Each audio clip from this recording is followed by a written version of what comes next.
අද කෘෂිකර්මාන්තය ගත්තාම යාන්ත්‍රීකරණය වෙන කාලයක්.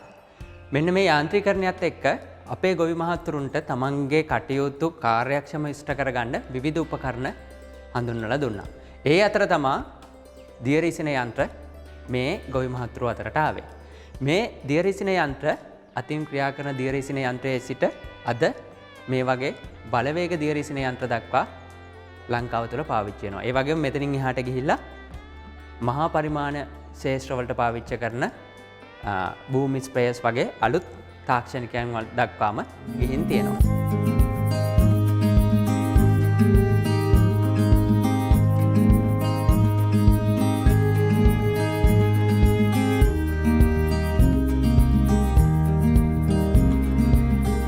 මේ දියරිසින යන්ත්‍රයේ ප්‍රධාන කොටස් දෙකක් අපිට අඳුර ගන්න පුළුවන්. එකක් තමයි මේ දියරිසින යන්ත්‍රයේ ටැංකිය සහිත ඒ කොටස සහ මේකට අවශ්‍ය බලය සපයන එන්ජින් කොටස. ප්‍රධාන වශයෙන් ගත්තොත් මෙන්න මේ එන්ජින් කොටස ද්විපහර එන්ජිමක් අපි මේකට සාමාන්‍ය පෙට්‍රල් සමග 2T මිශ්‍ර කරලා පාවිච්චි කරනවා. මේ එන්ජින් එකෙන් තමයි මේ දියරිසින යන්ත්‍රයට අවශ්‍ය බලය සපයන්නේ. right. ඊට අමතරව මේ ලීටර 20ක විතර ධාරිතාවය තියෙන ටැංකිය සහ ඒ ටැංකියට සම්බන්ධ පොම්ප කොටසක් මේ දියරිසින යන්ත්‍රයේ හඳුනා ගන්න පුළුවන්. right. මෙන්න මේ කොටස් වල කාලයත් එක්ක සහ මේකේ ක්‍රියාකාරීත්වයත් එක්ක විවිධ නඩත්තු කටයුතු අපිට කරගන්න තියෙනවා.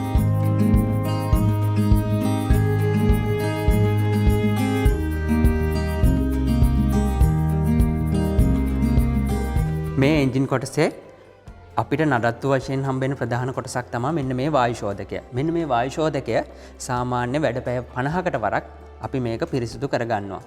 අපිට පුළුවන් මෙන්න මේ වායු ශෝධක කොටස මෙන්න මේ විදියට ගලවලා අරගෙන මෙන්න මේ පෙරහන මේකේ අපද්‍රව්‍ය තියෙනවා නම් මේක සාමාන්‍ය අපිට වාතය උලන් අල්ලනවා අපි කියන්නේ. ඒ වගේ කරලා මේකේ තියෙන දූවිලි කොටස් ටික අයින් කරගන්න පුළුවන්.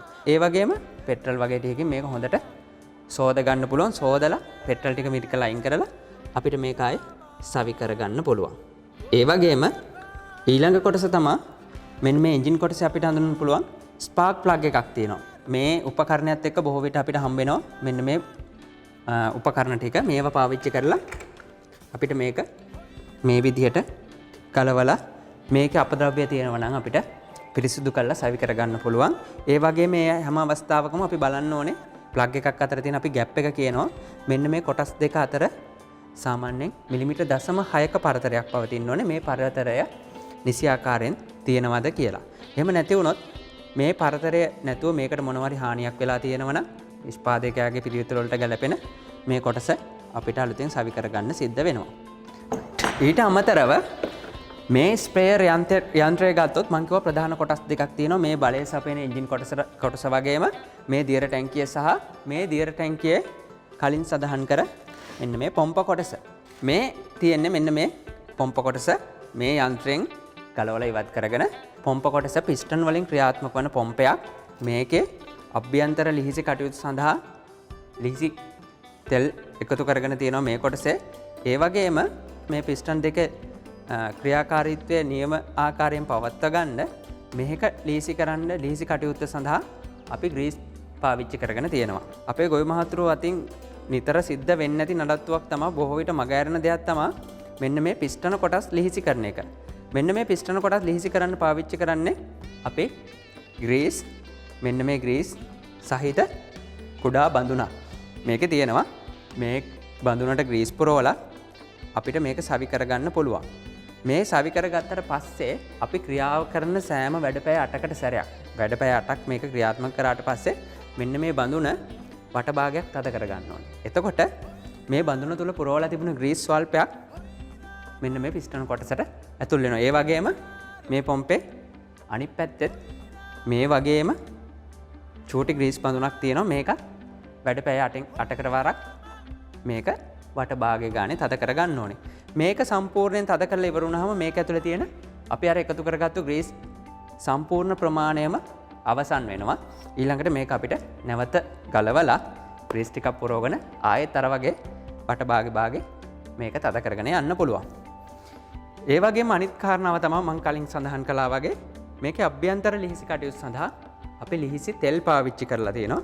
මේ තෙල් සාමාන්‍ය වැඩ පැය 50කට සැරයක් නියම පරිමාවේ තියෙනවද කියලා අපිට පරීක්ෂා කරලා බලන්න ඕනේ. ඒ පරීක්ෂා කරන්න පුළුවන් මෙන්න මෙතනින් විනිවිද පේන කොටසක් තියෙනවා. මේ කොටසේ ලිහිසි තෙල් පෙනෙන්න තියෙනවා නම් නියම පරිමාවෙන් අපිට තියෙනවා කියලා සාතික වෙන්න පුළුවන්. ඒ වගේම මේ යන්ත්‍රය පැය 250ක් පාවිච්චි කරාට පස්සේ මේකේ ලිහිසි තෙල් කොටස් ටික මාරු කරන්න ඕනේ.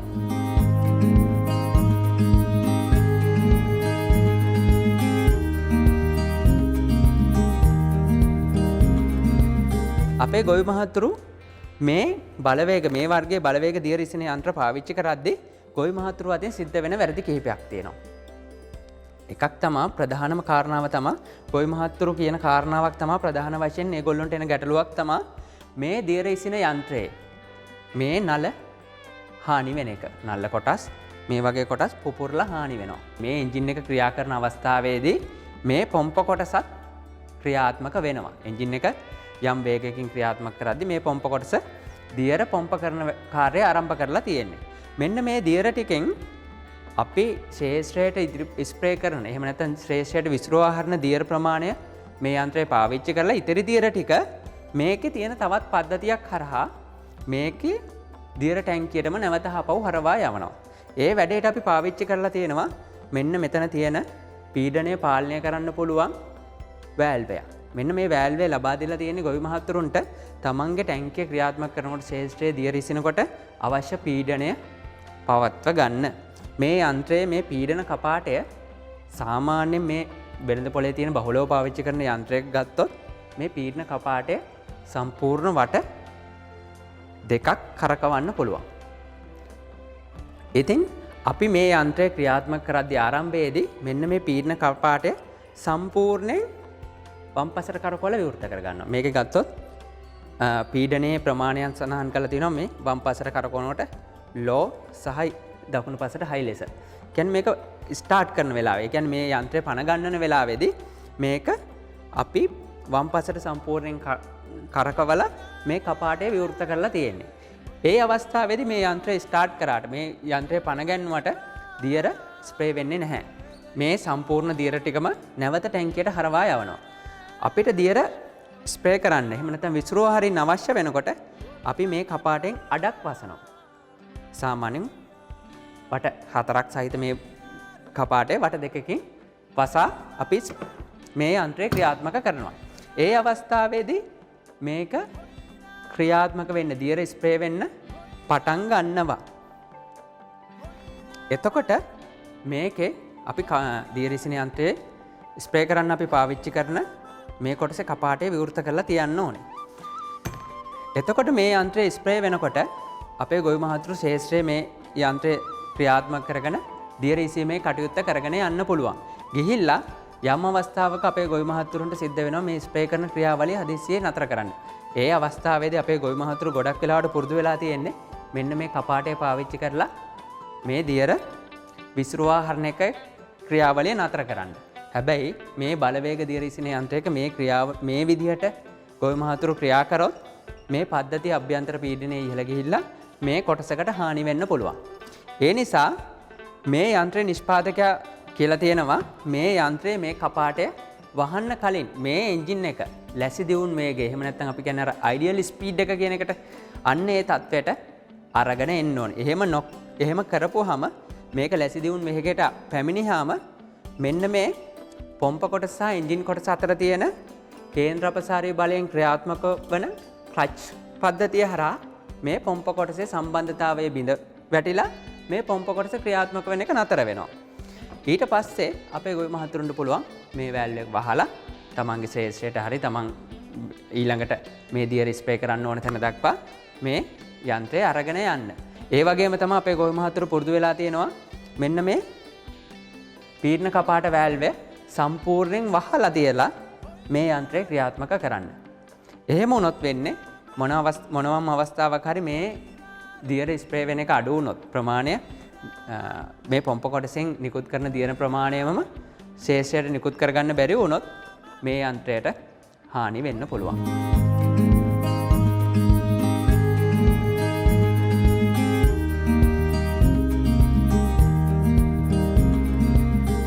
මේ බලවේග දියරිසින යන්ත්‍රයේ මේ ටැංකියට අපිට අපි ශ්‍රේෂ්ඨයට පාවිච්චි කරන රසායනික ද්‍රව්‍ය මිශ්‍ර කරගන්න පුළුවන්. මිශ්‍ර කරගත්තු රසායනික ද්‍රව්‍ය මේකට මේ ටැංකියට එකතු කරලා අපි ශ්‍රේෂ්ඨය ස්ප්‍රේ කරලා අවසන් කරාට පස්සේ මේ ටැංකි කොටස සහ ඒ ආශ්‍රිත උප කොටස් ටික පිරිසුදු කිරීමේ ක්‍රියාවලියත් අනිවාර්යෙන් සිද්ධ කරගන්න ඕනේ. පළමුව මේක සාමාන්‍ය ජලය පාවිච්චි කරලා පිරිසුදු කරගෙන ඊට පසුව මේකට ඩිටර්ජන්ට් වැනි ද්‍රව්‍යයක් පාවිච්චි කරලා මේක පිරිසුදු කරගන්න පුළුවන්. ඒ පිරිසුදු කරගද්දී මේකේ ටැංකි කොටසේ තියෙන ජලය සම්පූර්ණයෙන් ඉවත් කරගන්න පසකින් තියෙන කොටස පාවිච්චි කරන්න පුළුවන්. මේක අපිට විවෘත කරලා මේකේ තියෙන සම්පූර්ණ ජලයම ඉවත් කරගන්න පුළුවන්. ඒක අපි අනිවාර්යෙන් සිද්ධ කරගන්න ඕනේ. මේක අපි පාවිච්චි කරාට පස්සේ ගබඩා කරන අවස්ථාව වෙනකොට මේ පද්ධතිය තුළ අපි පාවිච්චි කරපු රසායනික ද්‍රව්‍ය හෝ ජලය ඉතුරු වෙන්න දෙන්න හොඳ නැහැ.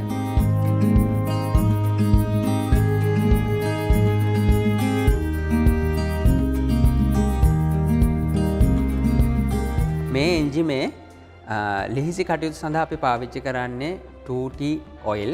මෙන්න මේ ඔයිල් අපි මේ ඉන්ධනත් එක්ක මිශ්‍ර කරනවා. මෙන්න මේ මිශ්‍ර කරන අනුපාතය අපි නිවැරදි අනුපාතයෙන් සිද්ධ කරගන්න ඕනේ. මේ යන්ත්‍රයක් ගත්තොත් සාමාන්‍ය ඉන්ධන සහ මේ 2T ඔයිල් මිශ්‍රණය 25ට 1 කියන අනුපාතයට අපි මිශ්‍ර කරන්නේ. එහිදී ඉන්ධන කොටස් 25කට මේ 2T ඔයිල් කොටස් එකක් මිශ්‍ර කරගන්නවා. ඒ මිශ්‍ර කර ගැනීම සඳහා ගොඩක් වෙලාවට මේ උපකරණයත් එක්ක සපයනවා. මෙන්න මේ වගේ බෝතලයක්. මෙන්න මේකේ මිලිලිටර් 1000 හෝ 500 ප්‍රමාණයක් අපිට සකස ගන්න අවශ්‍ය පහසුකම් සපයලා තියෙනවා. ගොවි මහත්තුරු අනිවාර්යෙන් සැලකිලිමත් වෙන්න ඕනේ. කිසිම අවස්ථාවක පෙට්‍රල් විතරක් මේ වගේ දිවිපහර එන්ජින් එකකට එකතු කරන්න නැතුව ඉන්න. මොකද මේ උපකරණයේ එන්ජිම තුල සිද්ධ වෙන ලිහිසි ක්‍රියාවලිය සම්පූර්ණයෙන් සිද්ධ වෙන්නේ අපි මේ එකතු කරන 2T ඔයිල් මගින් හින්දා. එහෙම නැති වුණොත් මේ උපකරණයේ ආයු කාලය බොහොම ඉක්මනින් කෙටි වෙලා යන්න පුළුවන්. මේ බලවේග දියරිසින යන්ත්‍රයත් එක්ක ගොවි මහතුරුන් ගොඩක් වෙලාවට මේ වගේ නොසල් පද්ධති දෙකක් හම්බ වෙනවා. එකක් තමයි අපි සාමාන්‍ය ශ්‍රේෂ්ඨ භෝග සඳහා පාවිච්චි කරන මෙන්න මේ නොසල් 3කින් සමන්විත මෙන්න මේ නොසල් පද්ධතිය. මේකේ ස්ථාන 3කින් දියර ස්ප්‍රේ වෙන නිසා ලොකු අපසරයක් එකවර ආවරණය කරන්න පුළුවන්. ඊළඟ එක තමයි මෙන්න මේ වර්ගයේ අපිට හම්බෙනවා ගොවි මහතුරුන්ට හම්බෙනවා මේ යන්ත්‍රයත් එක්ක. මේකෙන් අපිට පුළුවන් ශ්‍රේෂ්ඨ ප්‍රමාණයෙන් උස ගස් වලට අඹ වගාවක අඹ ගහකට වගේ ලොකු උසෙන් තියෙන ගහකට දියර ස්ප්‍රේ කරන්න. ඒ වගේම අපිට පුළුවන් මේකේ පසුපස කොටසේ මේ සීරු මාරුව මගින් මේ දියර විසිරෙන ආකාරය වෙනස් කරගන්න.